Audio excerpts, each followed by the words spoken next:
கல்யாண் சித்ரபட் என்னதா நம்ம இந்திரா மேரேஜுக்காக வெளிநாட்டுல இருந்து மாப்பிள்ளைங்க போட்டு வந்திருக்கு.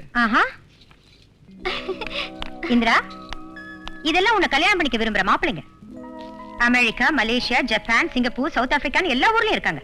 உனக்கு யார பிடிச்சிருக்குன்னு ராவுகாலம் முடிஞ்சதுக்கு அப்புறம் என்கிட்ட வந்து சொல்லு. இங்க பாரு, இதெல்லாம் சுமாரா தான் இருக்கு.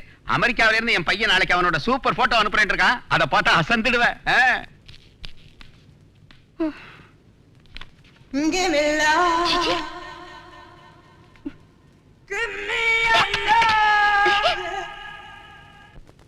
தாத்தா,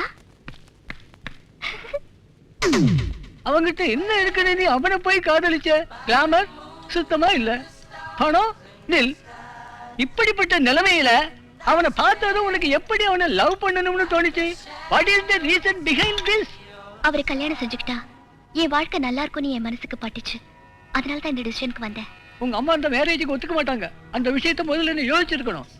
எனக்கு யாரோட பெர்மிஷனும் தேவையில்லை. எனக்கு தேவையானதெல்லாம் அவரோட அன்பு மட்டும்தான். அது எனக்கு கிடைச்சா போதும். என் கனவுகளை நீங்க தான் நிறைவேற்றி வைக்கணும் தாத்தா, ப்ளீஸ். அம்மா, என் குடும்பத்தை சேர்ந்தவங்க எல்லாரும் ஒரு ஆக்சிடென்ட்ல செத்து போயிட்டதால நானும் செத்து போயிடலாம்னு தற்கொலை செஞ்சுக்க முயற்சி செஞ்சேன். அப்போ ஒரு குழந்தையோட அழுக குரல் என் காதுல விழுந்தது. போய் பார்த்தா யாரோ ராஜாவை குப்பத்தொட்டியில் போட்டிருந்தாங்க. அவன் யாரோ பெத்த அனாதையா இருந்தாலும் என்ன அன்னைக்கு பார்த்தது ஒரு சிரிப்பு சிரிச்சான். அன்னையில இருந்து இன்னைக்கு வரைக்கும் அவங்கிட்ட நான் அந்த சிரிப்பு பாக்குறேன். அவன் இன்னைக்கு ஒரு மெக்கானிக்கா வளர்ந்ததுக்கு அந்த சிரிப்பு தான் காரணம்.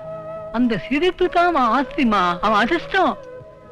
அவன் கல்யாணத்துக்கு அப்புறமா அந்த சிரிப்ப அவனை விட்டு போகாம காப்பாற்றுவேன்னு நீ எனக்கு சத்தியம் பண்ணி தருவியா? நிச்சயமா பண்ணி தரேன். சரியா, உங்க கல்யாணத்தை நான் நடத்தி வைக்கிறேன். ஆனா அவர் ஒத்துக்க மாட்டாரு. அவனை ஒத்துக்க வைக்க வேண்டிய பொறுப்பு என்னது? நாளைக்கு ஸ்ரீராம நவமி, ராமனோட பிறந்த நாள். அன்னைக்கு உங்க காதலுக்கு அஸ்திவாரம் போட்டுடுறேன்.